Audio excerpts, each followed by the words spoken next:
Mommy, what's going on? Officer, what's the problem? Why did you stop me? This Bentley fits the description of a stolen car. Well, this is my car. My name is Felicity Adam. I am a sitting federal judge. I can show you the car's papers if you want. You're under arrest for theft. You're gonna regret this, dumbass. In Texas, at 4:47 p.m. on an ordinary Tuesday afternoon, would burn across 20 million screens before the sun came up the next morning. All of it captured, second by second, on a body cam that never stopped recording. Felicity Adam, 35 years old, blazer-pressed, natural hair pinned, standing in broad daylight, was being forced against her own white Bentley, her wrists wrenched behind her back by a Houston police officer named Drake Timothy. Behind the glass of that same vehicle, her 6-year-old daughter Sivia had both palms pressed flat against the window, mouth open, eyes searching for a world that suddenly made no sense. On the sidewalk, strangers stopped walking. Phones began to rise. Nobody said anything yet, because nobody could quite believe what they were seeing. And Drake Timothy saw a black woman behind the wheel of an expensive car. That was enough for him. That was all the story he needed. What he didn't see, what never once crossed his mind to consider, was exactly who he had just put in handcuffs on a public Houston street in the middle of the afternoon. And he had less than 7 minutes before that information would begin tearing everything he had built over 11 years down to the ground. Because before Felicity's wrists were even free, the U.S. Marshals Service had already been contacted. The Department of Justice Civil Rights Division received its first formal briefing before 9 p.m. that same night. A 312-page federal investigation would eventually carry Drake Timothy's name on the very first page, not as an officer of the law, but as its subject, and his union. The organization that existed for the sole purpose of protecting officers like him would stop returning his calls within 24 hours. This is the full story of what happened, what the body cam captured, and what one 6-year-old girl pressed against a car window would ultimately do to an entire police department. If this story made you feel something, anger, pain, pride in Felicity, heartbreak for Sivia, prove it. Don't just feel it. Share it and subscribe so you're here for the next one. Because there will be a next one. And it needs witnesses. Drake Timothy was 36 years old, 11 years on the Houston Police Department, and he worked alone.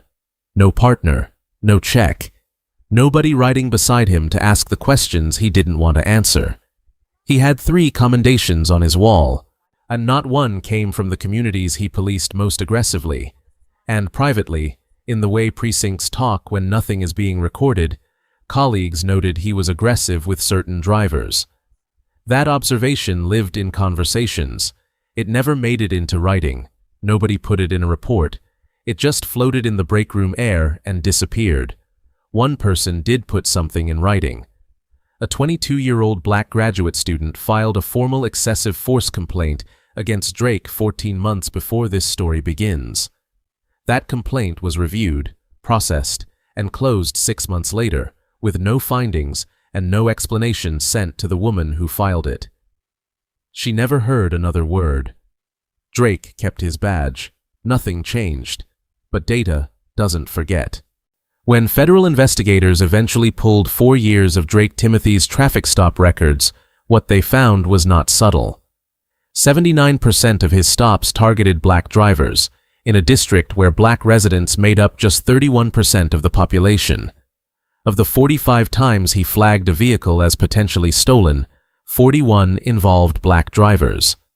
38 of those 41 were cleared within minutes at the scene. No stolen vehicle, no crime, no basis for the stop. Drake filed 0 correction reports, no apologies, no follow-up. He simply walked back to his cruiser and drove away, leaving 38 innocent people standing on the side of the road. 2 of them filed formal complaints, different incidents, different months, describing treatment so similar it read like the same story told twice. Both landed on the same supervisor's desk, and both were shelved without action. The pattern was visible. The evidence was there, and the system looked directly at it and chose to file it instead of fix it. That is the man sitting alone in a patrol cruiser on Riverside Drive at 4:30 on a Tuesday afternoon, coffee going cold in the cup holder, watching traffic flow out of the Whole Foods parking lot with the patience of someone who has done this many times before. Then, a white Bentley rolled out of the lot. Current year.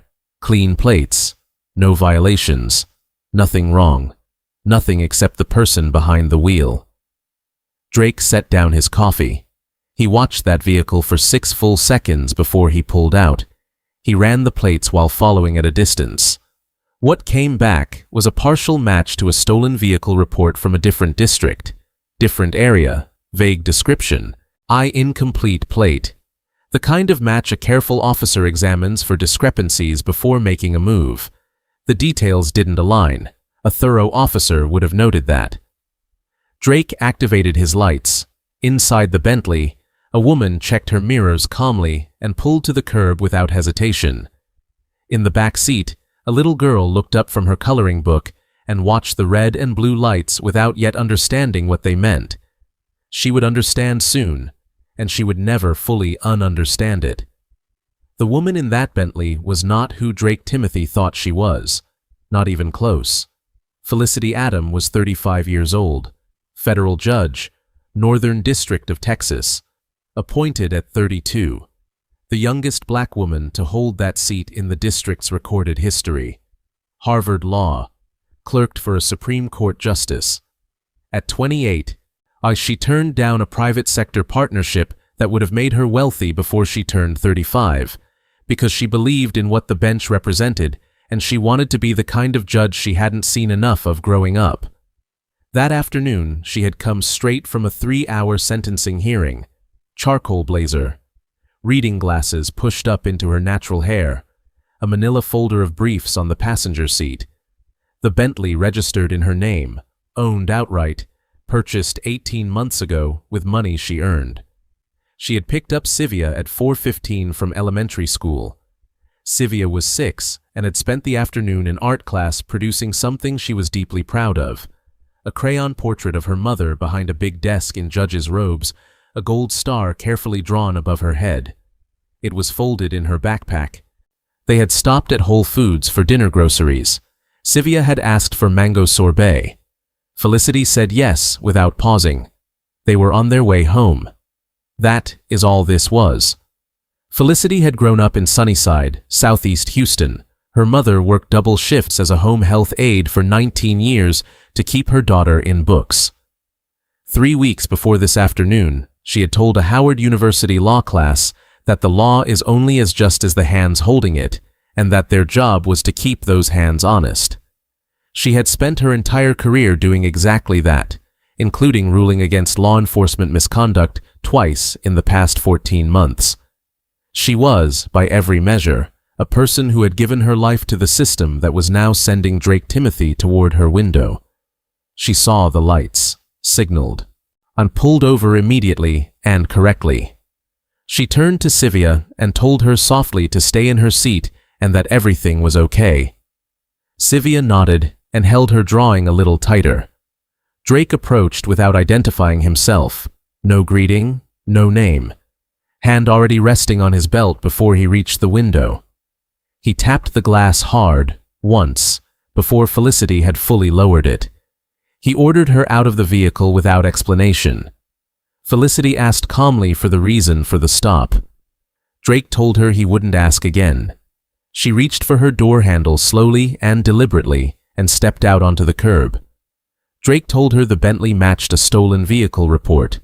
Felicity told him the vehicle belonged to her. Registration and identification both available in the glove compartment. She was happy to provide either. But Drake told her to step to the rear of the vehicle and that he would verify what he needed to verify in his own time. She stepped to the rear, hands visible, movements slow. Every action the deliberate opposite of threatening, because Felicity Adam knew, the way black women in America learned to know, that in this moment every movement would be interpreted, and not charitably. Then Drake muttered something, not quietly enough, as Felicity moved to the rear of her own vehicle. He said that it was always the same story. Nice car, wrong neighborhood. The body cam caught every syllable. Across the street, a woman walking her dog stopped mid-step and did not move again. Felicity heard it. Something moved across her face. Not rage, not the sharp flash of anger you might expect. Something older and heavier. The particular expression of a woman who has heard a version of that sentence her entire life and has never once been surprised by it, only exhausted by it. She presented both cards clearly, driver's license and federal judicial ID, held steady, facing Drake directly. He looked at the judicial ID for less than 3 seconds before dismissing it as something that could be faked. Felicity told him to call dispatch, run the full plate, and that the name on the registration matched the name on that ID exactly. Drake told her he ran the stop and ordered her hands behind her back. From inside the Bentley, barely audible through the glass, Sivia asked why he was yelling. He wasn't yelling. That is the most devastating part. To a 6-year-old girl, whatever was happening to her mother on the other side of that window sounded like yelling, and because nothing in her 6 years of life had prepared her for this. Drake moved behind Felicity and took hold of her wrists. She stated clearly and immediately that she was not resisting and that she was complying completely. Drake pulled her arms back and clicked the cuffs on. Too tight, the metal biting into her wrists. Felicity did not cry out. She absorbed it the way she had absorbed everything in the past 4 minutes, with a stillness that was not acceptance, but strategy, because she understood that this moment was being recorded and she was not going to give Drake Timothy a single frame he could use against her. And then Sivia started crying. Not a whimper. The full, uncontrollable crying of a 6-year-old who doesn't have the language for what she is seeing, but whose entire body understands that something is horribly, fundamentally wrong. Drake walked Felicity to the rear of her vehicle, and the body cam captured her face, composed, devastated, resolute. She was not going to break in front of this man. He would not have that. He keyed his radio and reported a suspect secured at Riverside and Westheimer. Suspect. He used the word suspect. Felicity Adam, federal judge. Suspect. She stood cuffed against her own vehicle for 4 minutes. She asked once for the cuffs to be loosened. No response. She asked again. Drake walked back to his cruiser. Inside the Bentley, Sivia pressed her crayon drawing flat against the window, the one with the gold star above her mother's head. She pressed it against the glass as if she could pass it through to her. Felicity saw it. She looked at that drawing held up by her daughter's small hands and closed her eyes for exactly 2 seconds. Then she opened them and stood straight. A bystander spoke up, voice shaking but steady, saying she had seen Felicity show her identification from across the street. Drake threatened to cite her for obstruction. Another witness on the corner announced that everything was on video, every second of it. Nobody advanced, nobody needed to. The circle of phones was already doing the work the system had failed to do for 4 years. Then Drake picked up his radio and filed his report, his body cam recording every word. He described the driver as non-compliant, claimed there had been a verbal confrontation at the window, and stated he had secured her for his own safety. He did not mention the judicial ID. He did not mention her calm, step-by-step compliance. He did not mention the child in the back seat. He did not mention the growing ring of witnesses with their phones raised. He filed a report describing an interaction that had not happened, and the body cam clipped to his own chest recorded every word of it. Then dispatch called back. Full plate run complete. Vehicle registered to Felicity R. Adam, Federal Judiciary, Northern District of Texas. Drake sat in his cruiser for 9 seconds without moving. Then he picked up her judicial ID from his passenger seat and read it again. Slowly this time. He got out of the car and walked back toward Felicity, and the body cam captured his face in the moment he stopped in front of her and said nothing. It was the face of a man who had just understood, all at once and far too late, exactly what he had done. Sergeant Milani Hills had been with Houston PD for 22 years. so she had seen a great many things on a great many streets. But when she pulled up to Riverside Drive 6 minutes after dispatch flagged a federal judiciary name on a plate run, what she saw stopped her cold. She parked, got out, took in the scene in under 30 seconds. Felicity Adam, hands cuffed behind her back, pressed against her own vehicle. Sylvia's crying audible from the back seat. A ring of bystanders on the sidewalk, phones raised, recording everything. And Drake Timothy standing nearby with the particular stillness of a man who already knows he has made a catastrophic mistake but hasn't yet decided what to do about it. Melanie Hills did not raise her voice. She did not need to. She walked to Drake and asked him to walk her through the stop from the beginning. She listened without expression. When he finished, she asked him to do it again. Then she walked to Felicity's vehicle and examined the credentials herself. Judicial ID, Bar Association card, vehicle registration. Everything matching. Everything legitimate. Everything that had been available to Drake Timothy within 90 seconds of initiating that stop. She turned back to Drake and asked him when he had seen the judicial ID. Drake told her he had seen it at the window, but that he couldn't verify it. Melanie repeated his words back to him, that he couldn't verify a federal judicial ID. The silence that followed was its own verdict. Melanie pulled Drake's radio transmission on her device and played it back. His own words, driver non-compliant, verbal confrontation, secured for officer safety. Then, the woman who had been recording from across the street stepped forward without being asked and turned her phone screen toward Melanie. The footage was steady, clear, and told a completely different story. Felicity, still standing in handcuffs, spoke quietly and precisely. She said she had stated her name, her title, and her position 4 separate times. That she had presented credentials twice. That she had not raised her voice and had not moved without instruction. That everything she was describing was on his body cam. Melanie looked at Drake. Drake looked at the ground. Then Felicity said one more thing. Measured, calm, precise enough to land like a stone dropped into still water. She noted that a white male driving a black pickup truck had exited that same parking lot approximately 30 seconds ahead of her. He had not been stopped. The air on that sidewalk changed. Everyone felt it. Melanie held Drake's gaze for a long moment. Drake said nothing, because there was nothing he could say that would help him now. The body cam recorded 7 full seconds of complete silence between them. Melanie told Drake to take the cuffs off. He moved. They came off. Felicity did not rub her wrists. She did not look at Drake. She turned immediately, opened the rear door of the Bentley, and folded herself around Sylvia. Sylvia grabbed 2 fistfuls of her mother's blazer and pressed her face hard into her shoulder and held on. The crayon drawing, the one with the gold star, slipped from the seat and fell between them. When Felicity straightened up, Sylvia's hand was in hers. She turned to Melanie Hills and spoke in the same calm, clear voice she had used through the entire ordeal. She asked for the incident report number, Drake Timothy's badge number, Melanie's badge number, and a preservation order on the full body cam footage from the entire shift. She said she needed all of it in writing before she left that curb. Then she asked for the name of the supervisor who had reviewed and closed the prior complaints against Officer Timothy.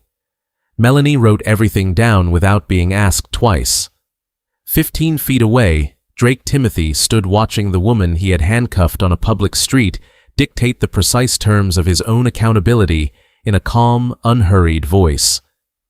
Standing there on that curb in the late afternoon Houston heat, he had no idea how much worse it was about to get. Melanie walked back to her cruiser and radioed her captain.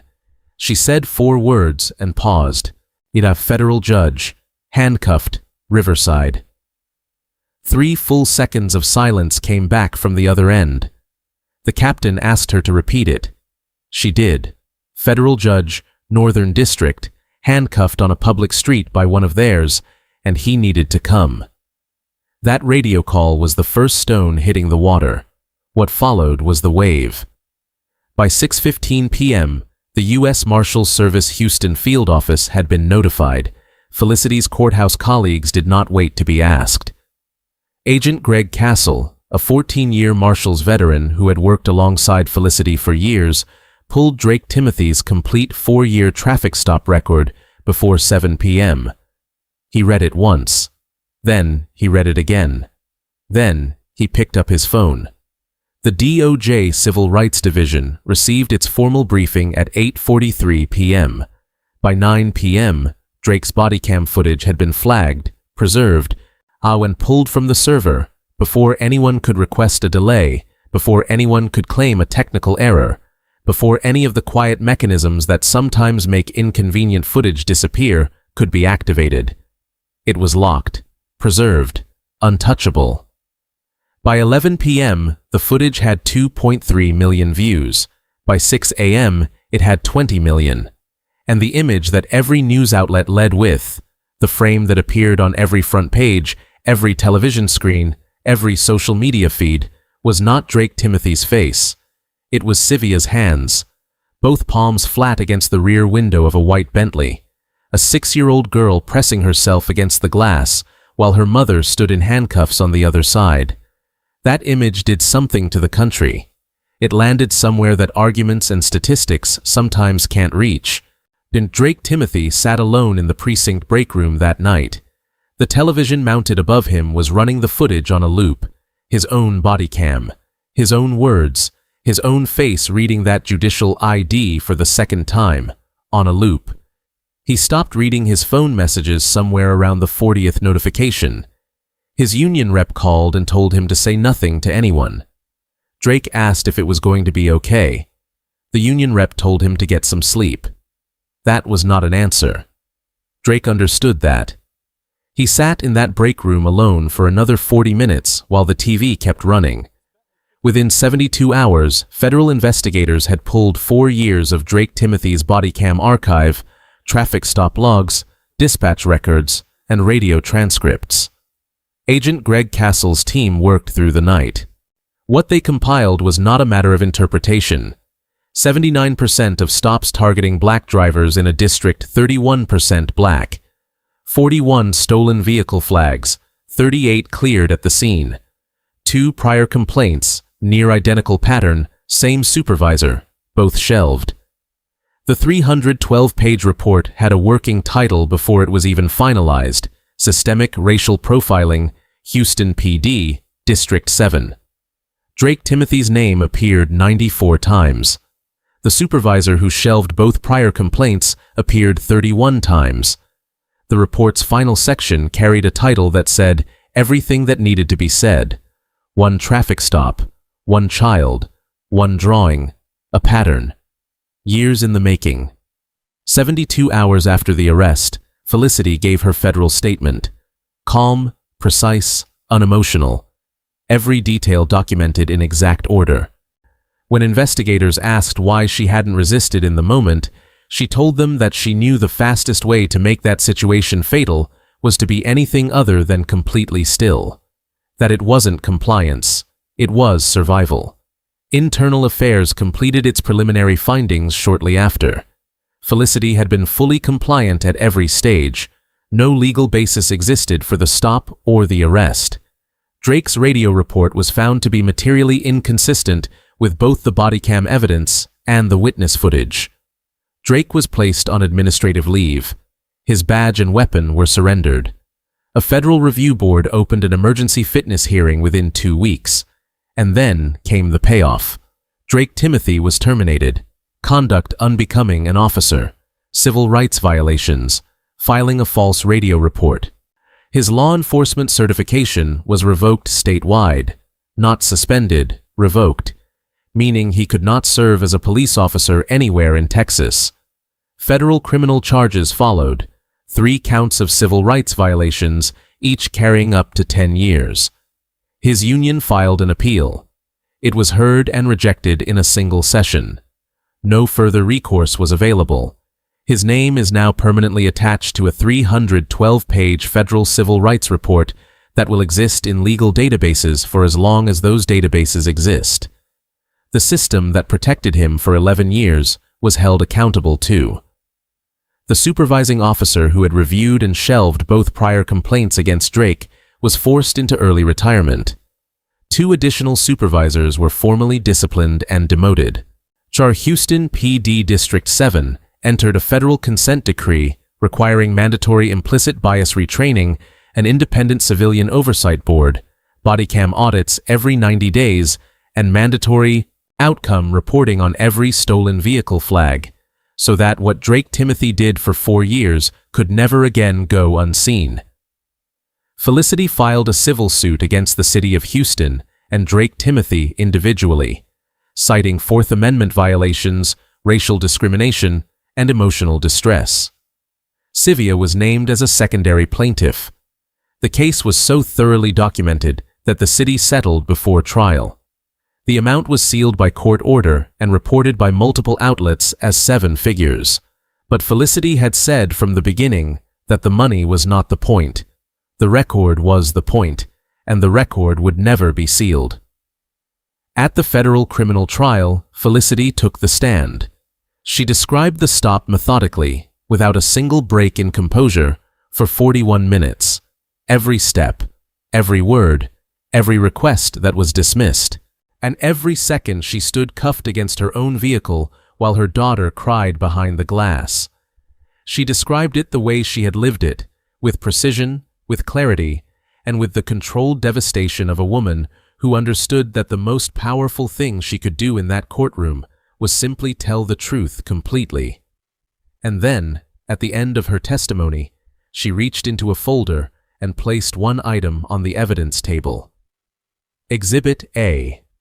Civia's crayon drawing, the one made in art class on a Tuesday afternoon, the one tucked carefully into a 6-year-old's backpack alongside a promise of mango sorbet and the uncomplicated belief that the world was safe. The one Civia had pressed flat against the rear window of a white Bentley, while her mother stood in handcuffs on the other side of the glass. The one with the gold star drawn carefully above her mother's head. The courtroom went completely silent. The jury 4-person picked it up and looked at it for a long time, then passed it down the row.